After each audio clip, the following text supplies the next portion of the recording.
Saat yang paling ditunggu-tunggu publik akhirnya tiba. Ya, setelah seminggu tidak muncul bak hilang di telan bumi, Sandra Dewi pun akhirnya muncul ke hadapan publik guna memenuhi panggilan penyidik Kejaksaan Agung untuk dimintai keterangannya terkait kasus dugaan tindak korupsi izin usaha pertambangan yang menyeret sang suami Harvey Moise dan 15 orang koleganya.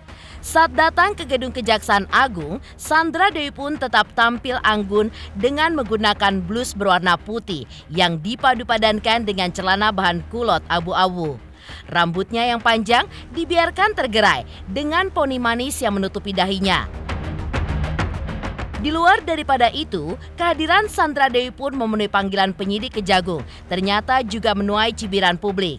Pasalnya, artis cantik kelahiran Pangkal Pinang 8 Agustus 1983 tersebut dianggap terlalu santai dan bahkan menunjukkan sejumlah gestur meremehkan penyidik Kejagung. Mulai dari mengangkat jempol, melambaikan tangan, hingga love sign ala Korea alias sarangheo. Lantas, apa kata LSM Pendekar Hukum Pemberantas Korupsi atau PHPK terkait sikap Sandra Dewi yang terkesan tidak elok dan juga meremehkan saat ia diperiksa oleh penyidik Kejagung? Sementara itu, sebagai sahabat, Melanie Ricardo mengaku turut prihatin dengan kasus yang menimpa Sandra Dewi dan juga suaminya. Lantas, bagaimanakah Melanie Ricardo melihat sosok Sandra Dewi? Dan apa pula kata Ketua Umum DPP National Corruption Watch atau NCW terkait kasus korupsi dan tindak pidana pencucian uang yang menyeret nama Harvey Moise? Pemirsa, bersama Intens Investigasi, kami hadirkan kabar terkini, terpercaya, dan teraktual. Tetapi sebelumnya, jangan lupa untuk like, subscribe, dan juga share channel YouTube ini.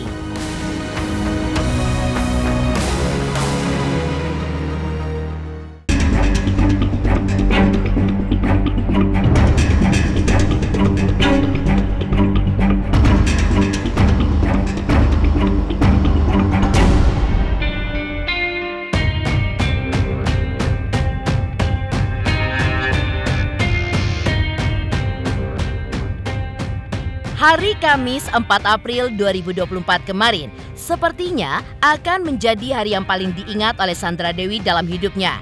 Bagaimana tidak, di hari tersebut Sandra Dewi pun diketahui memenuhi panggilan penyidik Kejagung guna dimintai keterangannya sebagai saksi dalam kasus dugaan tindak korupsi izin usaha pertambangan yang menyeret sang suami Harvey Moise. Ya, kehadirannya di Kejagung justru menuai cibiran publik lantaran dianggap terlalu santai hingga memberikan love sign ala Korea. Lantas, apa kata Pendekar Hukum Pemberantas Korupsi atau PHPK terkait sikap Sandra Dewi saat diperiksa oleh penyidik Kejagung? Benarkah sikap sang artis terkesan tidak elok dan meremehkan?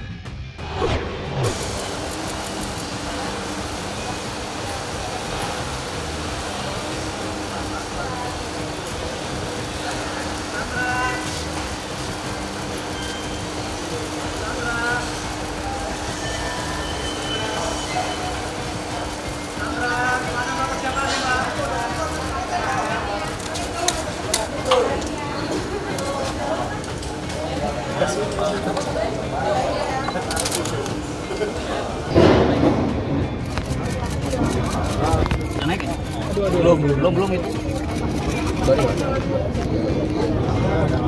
Mengapresiasi langkah Kejagung, dalam hal ini penyidik Kejaksaan, segera memeriksa Sandra Dewi. Sikap si Sandra Dewi setelah diperiksa yang menurut kami itu adalah mungkin upaya untuk menunjukkan bahwa dia dalam baik-baik saja, padahal belum tentu yang dia rasakan mungkin dia tidak ingin menunjukkan. Tapi yang perlu kami garis bawahi, seharusnya sebagai public figure, apalagi di seorang artis yang seharusnya menunjukkan contoh-contoh yang baik kepada publik ataupun masyarakat, tidak sepatutnya dengan cara dia seperti itu gitu, karena seolah-olah beliau ini meremehkan keadaan ini gitu.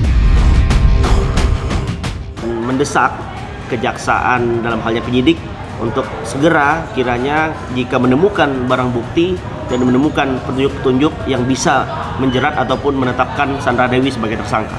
Artinya kami masih berharap setelah melihat Sandra Dewi dipanggil oleh Kejaksaan Agung ya, dalam hal ini penyidik, setelah responnya dia menurut kami ya kurang elok lah.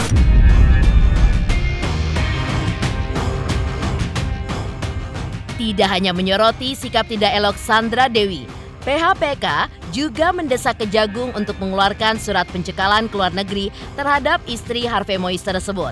Menurut PHPK, langkah ini pun perlu segera diambil guna menghindari upaya dari yang bersangkutan mengamankan aset-aset keluarga yang diduga didapatkan dari hasil korupsi sang suami. Desakan kami ataupun aduan kami pada saat ke Kejagung mendesak agar sekiranya penyidik Kejaksaan Agung segera melakukan pencekalan kepada Sandra Dewi agar tidak bisa ke luar negeri, meminimalisir potensi dugaan mengamankan aset-aset yang diduga didapat dari tindak pidana korupsi oleh Harvey Mois. Yang kita khawatirkan itu ternyata setelah diperiksa, ternyata nantinya misalkan setelah diperiksa lebih dalam oleh penyidik, ternyata ada indikasi aset-aset yang dimiliki saat ini yang belum disita adalah hasil dari tindak pidana korupsi dugaan, yaitu kan bisa jadi udah kemana-mana gitu loh. Makanya kita perlu siapapun, bukan hanya Sandra Dewi, siapapun keluarga yang diduga terlibat dalam kasus yang sangat besar ini 271 triliun wajib diperiksa sampai tuntas, dan kami meminta agar Undang-Undang TPPU pasal 5 Undang-Undang nomor 8 tahun 2010 terkait TPPU segera dimasukkan. Potensi itu pasti ada, tapi semua yang memiliki kewenangan ini adalah penyidik, yaitu penyidik kejaksaan. Jadi potensi itu pasti ada, dan kami berharap ya Kejaksaan Agung harus membuka terang menerang kasus ini gitu. Dan kami berharap untuk segera mengeluarkan surat pencekalan, surat pelarangan ke luar negeri. Sikap santai Sandra Dewi pun saat menjalani pemeriksaan di Kejagung yang ditandai dengan aksinya yang menebar senyum dan juga memberikan love sign, ternyata mengusik pakar ekspresi Kirdi Putra. Lantas, seperti apakah hasil analisa Kirdi Putra? Benarkah seperti tidak ada rasa bersalah yang ditunjukkan oleh Sandra Dewi saat diperiksa sebagai saksi oleh penyidik Kejagung?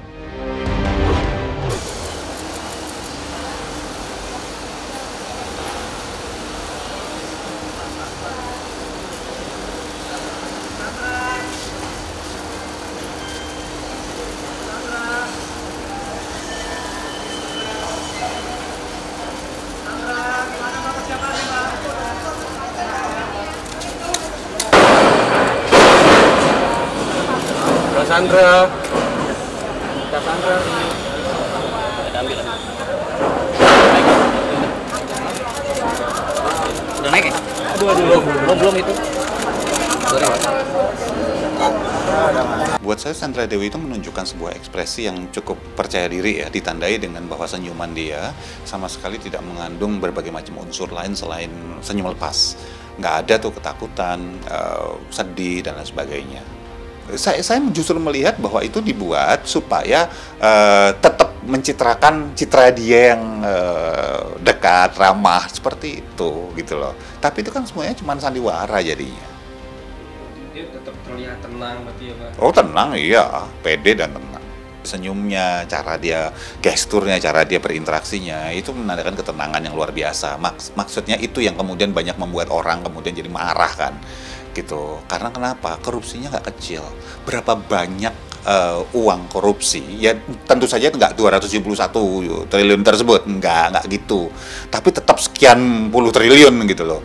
Ya, yang itu kalau dijadi puskesmas, jadi sekolah, untuk mau melawan stunting segala macam, berapa banyak yang udah selamat gitu loh. Terlepas dari penampilan sang istri yang menjadi sorotan, nasib Harvey Mois pun justru kian terpuruk. Bagaimana tidak? Selain dijerat sebagai tersangka dugaan korupsi tata niaga komoditas timah wilayah izin usaha pertambangan atau IU PT Timah Tbk pada 2015 sampai dengan 2022, Kejagung juga turut menjerat suami Sandra Dewi itu dengan pasal tindak pidana pencucian uang atau TPPU. Lantas, sebesar apa sebenarnya peranan Harvey Mois dalam mega korupsi tersebut? Untuk TPPU yang bersangkutan sudah kita tetapkan tersangka TPPU ya. HM ini Pak ya? HM ini Pak? HM ya Pak ya? Pak HM. Ya semua masih dalam penelitian semua ya. Kita ikutin aja lah. Nanti prosesnya sejauh mana, kita tidak perlu mengandai-andaikan, tidak perlu berasumsi ya. Kita lihat semua berdasarkan alat bukti yang ada. Perlu kita apresiasi karena pengungkapan kasus sebesar ini sepanjang sejarah penegakan hukum kita baru terjadi sebesar 271 triliun. Inilah yang kita tunggu sebenarnya, karena dari sekian banyak informasi yang tersiar baik itu di media sosial maupun di surat kabar, di media dan segala macam, bahwa korupsi yang paling besar itu adalah di bidang pertambangan. 271 triliun ini bukanlah uang yang dirampok oleh mereka, para tersangka ini dari negara, tetapi ini potensi kerugian negara yang nantinya akan dikeluarkan oleh negara untuk apa? Untuk membiayai kerusakan lingkungan. Menepi dari penilaian Pendekar Hukum Pemberantas Korupsi atau PHPK terkait sikap Sandra Dewi yang terkesan tidak elok dan juga meremehkan saat diperiksa oleh penyidik Kejagung. Lalu, apa kata Melanie Ricardo sebagai sahabat terkait kasus yang menimpa Sandra Dewi dan juga suaminya? Dan bagaimana pula Melanie Ricardo melihat sosok Sandra Dewi? Pemirsa Intens Investigasi. Jangan lupa saksikan terus Intens Investigasi. Dan pastikan jangan lupa untuk like, subscribe, dan juga komen jelang 3 juta subscribers channel Intens Investigasi.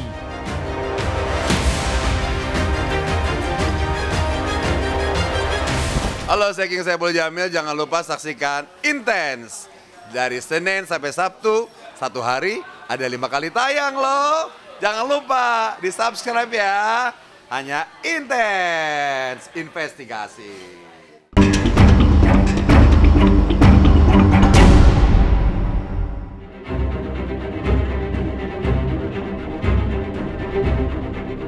Gaya santai Sandra Dewi saat menjalani pemeriksaan di Kejagung Kamis kemarin masih menjadi sorotan publik. Bagaimana tidak, alih-alih terlihat ketakutan, Sandra Dewi pun justru membalikan prediksi itu dengan tampil anggun dan juga santai.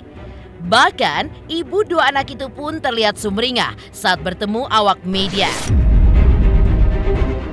Lantas bagaimana reaksi Melanie Ricardo saat melihat sikap sang sahabat yang masih tetap sumringah saat menjalani pemeriksaan di Kejagung?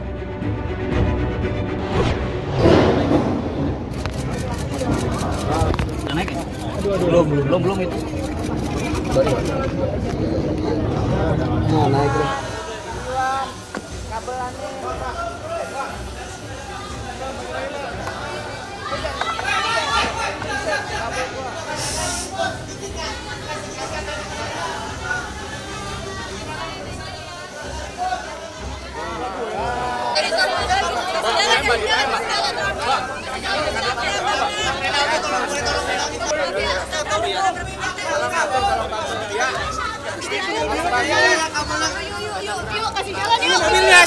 Apapun itu semoga diberikan solusi yang terbaik, itu aja.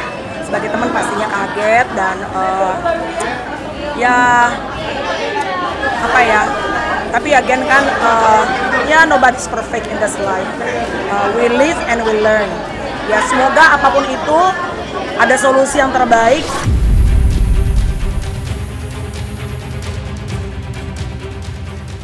Sebagai sahabat, Melanie Ricardo pun ikut prihatin dengan kasus yang menimpa sang sahabat dan suaminya. Meski begitu, istri dari Tyson Lynch ini pun enggan berasumsi buruk terhadap kasus yang menimpa Sandra Dewi, lantaran hubungan persahabatan mereka yang sudah terjalin begitu lama. Karena bagi Melanie, hingga saat ini tidak ada yang tahu pasti seperti apa kebenaran di balik kasus yang kini menyasar sahabatnya itu. We've been friends for so long. Aku dan Sandra dan Ayu Dewi itu kita memulai karir hampir bersamaan di salah satu majalah dulu, ada Cosmopolitan Conference Email. Sandra tuh juara favorit kalau nggak salah. Aku favorit, Sandra itu juara pilihan klien. And then Ayu tuh juara pertama. Terus kita berteman, tapi kita aku bilang nggak kesana kesini rame-rame, kan ngurus bocil, ngurus anak, ngurus keluarga. Tapi berteman berhubungan baik ya. Tapi kan nggak tiap hari sama-sama spend time together gitu. Nggak tahu deh, aku no comment ya kalau soal begitu-gitu. Karena kan aku nggak mau suzon sama orang lain, nggak mau suzon sama rezeki orang. Pokoknya dalam dunia sosial media ini memang semuanya kan di tangan. Pokoknya kita fokus sama pekerjaan kita fokus sama rezeki kita, karena kalau enggak kita depresi, say.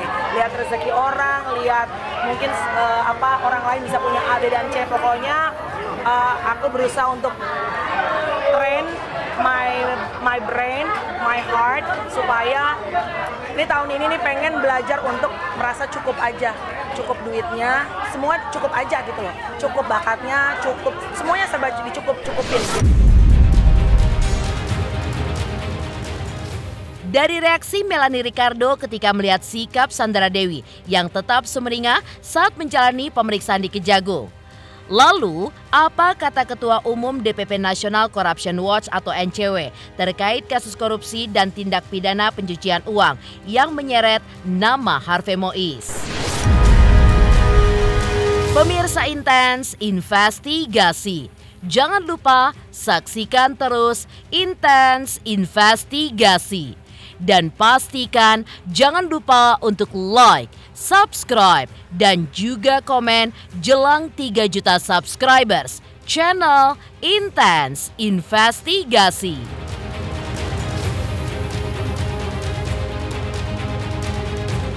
Hai pemirsa, jangan lupa saksikan Intens Investigasi yang tayang 1 hari 5 kali. Wow, keren banget. Jangan lupa ya di like, di subscribe, dan di komen. Pokoknya keren banget buat Intens.